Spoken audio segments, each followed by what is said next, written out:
inferior que tiene mayor localización o mayor afectación que de la estructura lesionada. Lo que les pretendo transmitir es una serie de, un resumen de una serie de guías clínicas o de evidencias científicas o de los últimos metaanálisis que al respecto se han producido con respecto al tratamiento del dolor lumbar, fundamentalmente crónico, aunque también vamos a hablar un poquitito del agudo y del subagudo. Y quiero decir en este momento y también para la siguiente charla que no tengo ningún tipo de conflicto de interés con ningún tipo de casa comercial ni ninguna otra cosa. Con respecto al algoritmo del tratamiento del dolor de espalda, yo creo que todos, digamos, sabemos un poquitito o conocemos cuál es el manejo inicialmente médico que debemos de tener. Inicialmente descartar, evidentemente, perdonad, no manejo muy bien esto. Sí, la causa de ese dolor es una enfermedad grave. Si no es así, estaremos ante una lumbalgia y tendremos que ver, o lo que va a marcar nuestra conducta va a ser si hay afectación neurológica o no la hay. En el caso de que haya afectación neurológica, probablemente antes o después nos vamos a plantear algún tipo de cirugía, o habrá que plantear al paciente algún tipo de cirugía, aunque, como veremos al final de la charla, en un porcentaje más elevado del que nos gustaría, esa cirugía tiene un fracaso en la cirugía. Fracaso no porque la cirugía técnicamente esté mal realizada, hablamos de fracaso cuando el dolor reaparece y tiene las mismas características o unas características superiores al motivo por el que se generó la cirugía en sí. Pero en el caso de la mayor parte de ellos, que la afectación neurológica todavía no sea compatible con una cirugía porque no aparece esa afectación neurológica, la base del tratamiento de la lumbalgia es un tratamiento farmacológico, rehabilitador, escuela de espalda y psicoterapia, fundamentalmente con el objetivo de evitar la cronificación, el agotamiento de recursos sanitarios y un control insuficiente que nos van a llevar a, digamos, hacer que el paciente no se vuelva a reinsertar a su vida normal. Y en esto, digamos, pues muchas veces las unidades de dolor tienen mucho que decir, porque son unidades en las que de manera global y de manera multidisciplinar intentan abordar el problema del paciente, que es que le duele la espalda. Es un poquitito lo que nos decía en la presentación del doctor Manzanares. Hay dolores que son tan complejos que tienen que ser desde varios aspectos o varios especialistas los que intenten abordar ese tipo de dolor. ¿Cómo actuamos o cómo actuáis desde primaria en la lumbalgia aguda, que es lo que me falta en este caso, en esta diapositiva? Pues este es un poquitito lo que hacemos todos los días o lo que hacéis todos los días en vuestras consultas. Fundamentalmente detectar inicialmente si hay ciática o no hay ciática, es decir, si hay compresión nerviosa radicular o no la hay. En el caso de que no la haya, habitualmente van bien con tratamientos farmacológicos conservadores y no necesitamos ningún otro tipo de prueba de imagen, resonancia, TAC inicialmente para la valoración, porque lo lógico es que el paciente mejore con ese tipo de tratamientos, pero en el caso de que el paciente no mejore, que tengamos que la lumbalgia sea complicada o que tengamos otro tipo de alarmas, tendremos que plantearnos efectivamente hacer algún tipo de prueba de imagen, TAC, resonancia o incluso derivar a algún centro más especializado para intentar definir cuál es ese problema. Desde el punto de vista del tratamiento vamos a diferenciar las lumbalgias en tres tipos de ellas, que fundamentalmente es la cronología la que nos va a marcar el tratamiento. La primera de ellas es la lumbalgia aguda, es aquella que en una semana o un mes se ha solucionado y que íntegramente debe de tratar y puede manejar atención primaria, y las que superan ese tiempo, subaguda de 4 a 12 semanas, que inicialmente yo creo que primaria es la que tiene que ser el pilar fundamental del tratamiento de ese tipo de lumbalgias, pero ya nos deben de hacer, digamos, reflexionar o pensar que si ese dolor de espalda dura más de esas 12 semanas, probablemente deberíamos de derivar a atención especializada. Y aquellas crónicas de más de ese tiempo, incluso mucho más años, que deberíamos de manejar en especializada para devolver de nuevo a primaria y trabajar conjuntamente. Esto es un relato, ya ha salido más veces, digamos, de qué métodos tenemos para el tratamiento del dolor lumbar, de todos los niveles.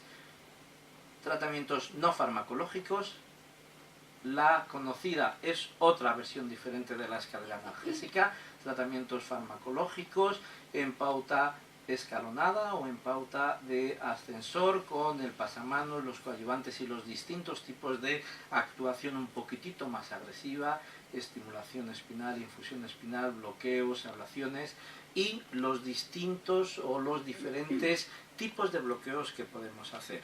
En anestesiología decimos que todo aquello que se inflame o todo aquel nervio es susceptible de que lo pinchemos y de que le hagamos una infiltración para intentar mejorar un dolor.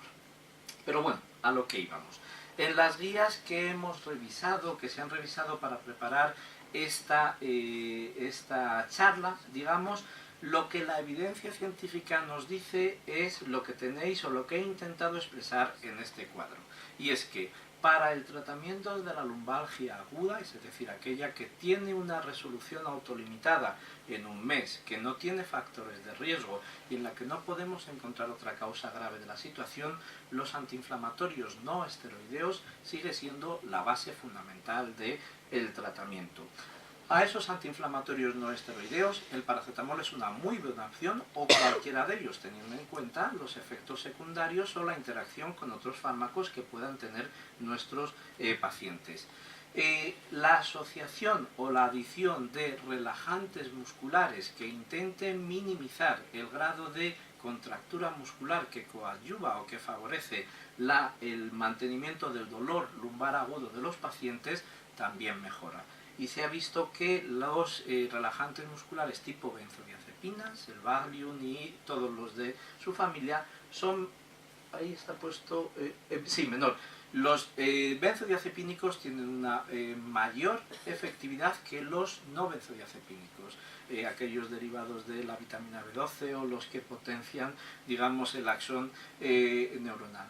Y la actividad. ¿De acuerdo? La actividad, al menos lo que permita el paciente con lumbalgia aguda. No debe de recomendarse el reposo en cama o la inactividad, y los ejercicios en esta fase aguda, tanto de estiramientos, de flexión, tracciones mecánicas, etcétera, etcétera, no solo no están, digamos, recomendados, sino que deberían de evitarse al menos en esta primera fase.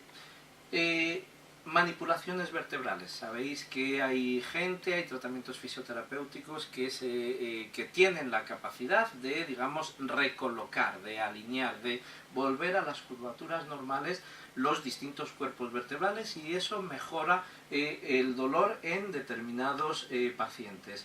El grado de evidencia, de ventaja de ese tipo de manipulaciones es menos intenso que los anteriores, así como los ejercicios en extensión para intentar aliviar o mejorar la integridad del disco intervertebral también están recomendados. Y menos recomendación en este sentido, me refiero a los estudios que hay, son la infiltración de esteroides para intentar aliviar el dolor en la fase de lumbalgia aguda con componente radicular.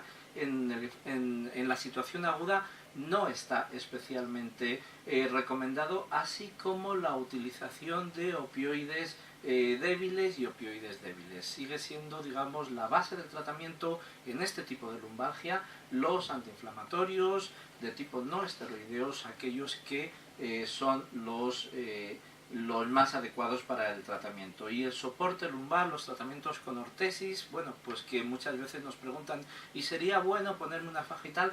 Pues realmente no hay muchas guías, no hay mucha evidencia para poder responder. Y no hemos encontrado en la revisión bibliográfica que hemos hecho ningún tipo de estudio que mantenga o que propone o que perpetúe la utilización de las medidas físicas. Doctor, ¿qué tengo que hacer? ¿Me pongo frío o me pongo calor? La utilización de antidepresivos, infiltración en las facetas articulares, la escuela de espalda. Estamos refiriéndonos a el tratamiento de la lumbalgia aguda, ¿de acuerdo? Aguda, aguda. Porque evidentemente esto es lo que hay sobre las guías clínicas y la recomendación, la evidencia científica en aquella lumbalgia que tiene ya una duración mayor, que llamamos subaguda, de 4 a 12 semanas, ¿de acuerdo? En este tipo de dolor lumbar ya empiezan a jugar o a tener una preponderancia en el tratamiento aspectos que en la aguda no lo tenían. La terapia postural, terapia postural que incluye también la reincorporación laboral del paciente lo antes posible, puesto que el reposo y la no, digamos, actividad lo único que hace es que tiende a o favorece a la cronicidad de ese dolor, así como la realización de ejercicios o escuela de espalda para intentar minimizar el dolor, ¿de acuerdo? Y lo que sí que no se ha encontrado diferencia en qué ejercicios son mejores, tanto ejercicios de extensión como ejercicios de flexión. Sí, evidentemente, una pauta de ejercicio de rehabilitación, una pauta rehabilitadora bien dirigida. En la lumbalgia subaguda sí que se ha visto que es especialmente importante la terapia multidisciplinar y luego tiene el grado de evidencia científica, aunque el grado de evidencia es bajo, otro tipo de actitudes terapéuticas como es la acupuntura, la manipulación vertebral, las terapias posturales y el tratamiento farmacológico, antiinflamatorias y opioides tienen su lugar de acción, pero no hay gran evidencia científica al respecto. Y no hemos encontrado ningún tipo de evidencia científica en este otro tipo de medidas físicas, de tratamientos, lo cual no quiere decir, como decía antes el doctor Zurita, que no se esté realizando, pero realmente no hay estudios, ensayos, metaanálisis que favorezcan o que nos digan realmente que tenemos que hacerlo. Esto es un poquitito un resumen visto de todos aquellos tratamientos que tenemos que que utilizar tanto en la lumbalgia aguda como en la crónica, como unos de ellos son más o se utilizan más en la lumbalgia aguda y otros de ellos se utilizan más en la crónica, fundamentalmente a expensas de distintas terapias. Repasando los fármacos o centrándonos ahora mismo en los fármacos que tenemos, volvemos a decir, paracetamol, antiinflamatorios no esteroideos son la base del tratamiento de la lumbalgia aguda y subaguda, añadidos a ellos los benzodiazepínicos para intentar reducir la contractura muscular. No se ha encontrado demasiada evidencia científica con respecto a la utilización de corticoides por vía intramuscular o, digamos, intraarticular, en el caso de que hagamos infiltración de esas articulaciones. Y en este tipo de lumbalgias aguda y subaguda, la aportación de los opioides, antidepresivos y otro tipo de fármacos como capsaicina y antiepilépticos es realmente baja. Ahora bien, en el caso de que aparezca radiculopatía o en el caso de que ese dolor lumbar se haya cronificado, sí que se produce un cambio completamente diferente de la utilización de fármacos que vamos a actuar.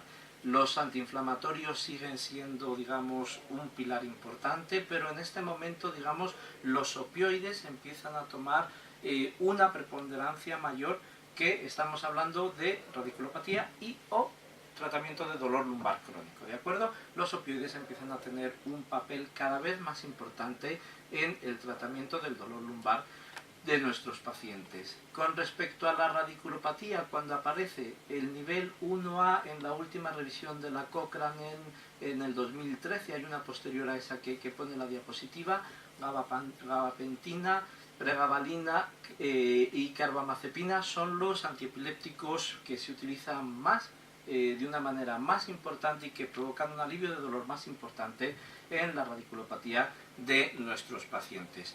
Ahí se están empezando a utilizar otra serie de fármacos que antagonizan los receptores del dolor NMDA, nicotilmetildenil aspartato como la ketamina, el dextroproporcifeno, que también están teniendo una importancia, un lugar importante en el tratamiento del dolor, sobre todo la radiculopatía, y están apareciendo unos nuevos inhibidores de la recaptación de noradrenalina y serotonina, los inhibidores duales venlafaxina, duloxetina, que están teniendo también una importancia importante en el tratamiento de la lumbalgia crónica.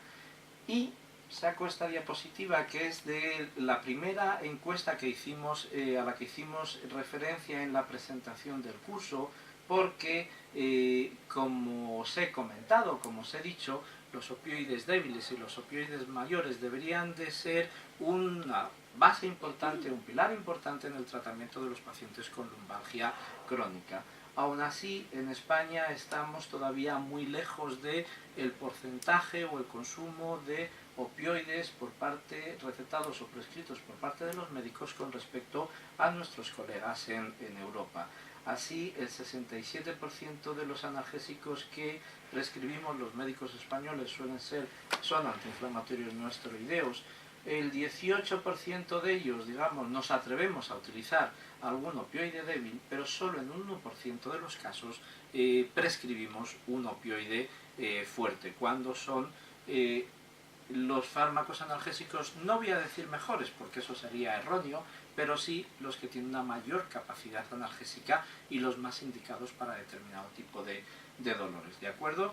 El miedo a los efectos secundarios, el miedo a la depresión respiratoria, el miedo a la adicción del paciente, nos hacen que seamos cautos a la hora de prescribir este tipo de fármacos. Aunque, y solo voy a presentar una serie de estudios y de ensayos clínicos de guías, aunque hay multitud de estudios, digamos, que avalan la seguridad del tratamiento de los opioides frente a placebo, evidentemente, en la artrosis, en otro tipo en ancianos, digamos, frente a la que abogan por la efectividad de este tipo de fármacos en determinados tipos de dolores y también en la lumbalgia crónica. Pero no vamos a entrar en eso, porque daría para todo un curso, digamos, de dolor o de farmacología, la utilización de los opioides o no. Pero quizá sí que, o lo que pretendo es lanzaros ese toque de atención, de decir, ahí tenemos esos fármacos y hay situaciones en las que tenemos que empezar a utilizarlos un poquitito más de lo que lo estamos haciendo. Como se trataba de hacer una revisión de evidencias, lamentablemente la situación en lumbalgia crónica pues es un poco descorazonadora, porque la intervención quirúrgica o la evidencia científica que hay sobre las actitudes quirúrgicas tampoco son muy halagüeñas para el paciente. Sí que se han encontrado estudios y hay determinadas agencias de evaluación de tecnología sanitaria que dice que bueno, que controlan el dolor lumbar de una manera más rápida en los primeros meses, pero que a largo plazo, y estamos hablando a largo plazo cuando han pasado 12 meses o un año o 2 años de la intervención quirúrgica, no hay una evidencia científica que realmente demuestre que la intervención quirúrgica sobre la espalda, sobre la zona lumbar, ha sido mejor que si hubiéramos seguido con el tratamiento farmacológico o conductual. Incluso la página web de la Fundación COVAX, que sabéis que es una fundación privada que está investigando y trabajando mucho sobre espalda, pues es un poquitito lo que nos viene a decir, que cuando pasa el tiempo el dolor inicialmente se controla de una manera más rápida, pero una vez que ha pasado y mejoramos a lo mejor ese dolor irradiado, no hay luego unas diferencias con respecto a aquella gente que no se ha operado. Y lo que sí que es verdad es que un tratamiento rehabilitador inmediatamente posterior a la cirugía de espalda que se haya podido realizar sí que va a permitir un mayor control del dolor de una manera más rápida que si no se realiza. Brevemente vamos a comentar dos aspectos sobre el síndrome poslaminectomía. También lo podéis encontrar o hacer referencia a ellos como el síndrome de fibrosis peridural, el síndrome de cirugía fallida de espalda, Todos estos son las maneras como se puede ver, pues porque hasta en un 15-20% de los pacientes que están operados de espalda, pasado un tiempo, el dolor que tenían vuelve a aparecer y a veces reaparece de una manera más intensa que el motivo por el que inicialmente justificó la causa. Evidentemente, en función de cuándo aparezca, del intervalo asintomático del paciente, nos hace pensar en unas causas u otros. Si no hay ningún intervalo asintomático, probablemente la intervención quirúrgica no estaba especialmente bien indicada o no se ha realizado una terapia adecuada. Cuando son pocas las semanas, suelen ser más problemas relacionados con la técnica, posibles infecciones, dehiscencias, etcétera, etcétera. Pero lo más común, que es cuando aparece varios meses posterior, el mayor porcentaje es entre 5 y 10 años, se puede deber, o lo primero que tenemos que descartar es que no haya una nueva causa orgánica, una nueva hernia discal, una nueva protrusión discal, un estenosis de canal que esté justificando eso. Y cuando eso se descarta, probablemente la causa del cuadro no nos queda otra sino achacársela a la fibrosis peridural, es decir, a la propia cicatrización que en el espacio epidural, que es un espacio muy pequeñito y por el que están discurriendo todos los nervios sensitivos y motores de los miembros inferiores, se ven atrapados y provocan el dolor.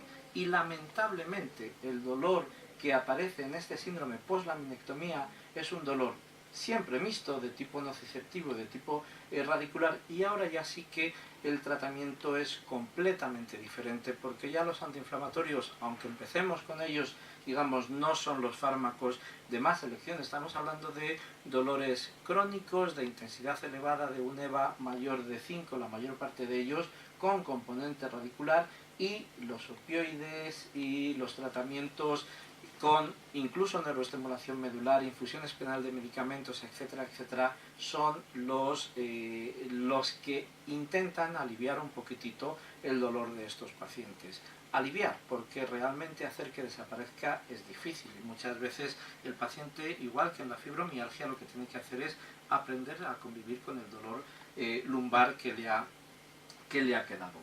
Y bueno, pues ese es un poquitito, si veis algún paciente de esas características, las recomendaciones que yo sugiero y que he revisado en las vías que antes mencionaba, pues es un poquitito eso. Iniciar el tratamiento, pero derivar a unidades especializadas donde se traten el dolor, para empezar pues todas estas terapias de tratamiento o alternativas de tratamiento que se puedan dar. Y lo último, y muy brevemente, comentaros que cada vez son más frecuentes los dolores, o que una causa muy importante del dolor por aplastamiento, de dolor de espalda, es el dolor en el anciano por aplastamientos vertebrales. La verdad es que estando nuestros dos reumatólogos del hospital aquí, me da un poquitito de cosa comentarlo, pero bueno, sí que quería comentaros que es, digamos, una causa relativamente frecuente, es muy frecuente, que está afectando, aumenta evidentemente con los años de la vida y altera de una manera muy importante la calidad de vida de nuestros ancianos, fundamentalmente a partir de los 60 o 70, que la aparición de una fractura, habitualmente por osteoporosis, por consumo secundario de fármacos, por deshidratación del cuerpo vertebral, la aparición de una fractura se acompaña muchas veces de nuevas refracturas en el año siguiente de esos pacientes, y que incrementa casi de la misma manera que la fractura de cadera la mortalidad de nuestros ancianos, y es una fuente importante de dolor de nuestros ancianos. Y digo ancianos porque, como habéis visto en la diapositiva anterior, es una de las causas más frecuente de, digamos, aumenta su incidencia, con la edad de los pacientes. Han aparecido todo tipo de tratamientos. Recientemente han aparecido tratamientos agresivos para intentar aliviar o tratar el aplastamiento vertebral, como son las vertebroplastias y las tifoplastias, que lo que pretenden de manera quirúrgica es intentar recuperar la altura del disco, y una vez se ha intentado recuperar con balones a presión, que lo que hacen es que aumentan el tamaño de las carillas articulares de los cuerpos vertebrales se rellena luego posteriormente con un cemento que realmente pretende intentar reintegrar la altura de ese cuerpo vertebral. Sí que se ha visto efectivamente que eso permite controlar el dolor de una manera aguda en los pacientes, pero hay poca evidencia científica que esta manipulación quirúrgica sea evidente. La evidencia es muy débil a los 3 meses y prácticamente no hay ningún tipo de evidencia con respecto a que el dolor sea menor en los pacientes con cifoplastia que aquellos que han sido tratados con tratamiento farmacológico. Y pues un poquitito para acabar la charla y enlazar o comentar o unir con lo que nos decía Javier Manzanares al principio. Evidentemente hay muchos dolores que son muy difíciles de tratar, hay muchos dolores que requieren del esfuerzo y del buen hacer de un montón de especialistas, y probablemente, estoy seguro que el dolor lumbar es uno de ellos, evidentemente, en el que la escuela de salud, la psicología, las técnicas intervencionistas, los medicamentos, el tratamiento rehabilitador y la buena coordinación de todos estos profesionales, bien sea en atención primaria o bien sea en especializada, va a hacer que nuestros pacientes tengan un dolor menos intenso. Muchas gracias.